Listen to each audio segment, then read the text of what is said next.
வெள்ளிங்கிரியை விட்டு சத்தியலோகம் வந்தோம். சரி, இந்த பிரம்மனுக்கு எவ்வளவு ஒரு அகந்தை. சிவபெருமான் வந்தது கூட தெரியாம எவ்வளவு ஆணவத்தோடும் கர்வத்தோடும் அமர்ந்து கொண்டிருக்கிறான். என் மனைவி சொன்ன பிரகாரம் இவனுடைய சிரசை நான் அறுத்து என் மனைவி கையிலே கொடுத்து விட்டால் எனக்கு ஒரு நிமோச்சனம் கிடைக்கும். இவனுக்கு 5 சிரம் இருக்கிறதுனால இவன் அகந்தையில் எப்படி பண்ணிட்டான்? இருந்தால் இவனுக்கு 5 சிரம் இருக்க வேண்டும்.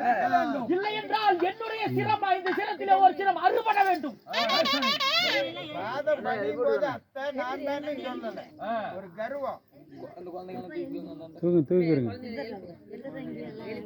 எவ்வளவு ஒரு கர்வம், ஆணவம், அக்கிரமம், கர்வத்தை நான் அடங்குகிறேன். இந்த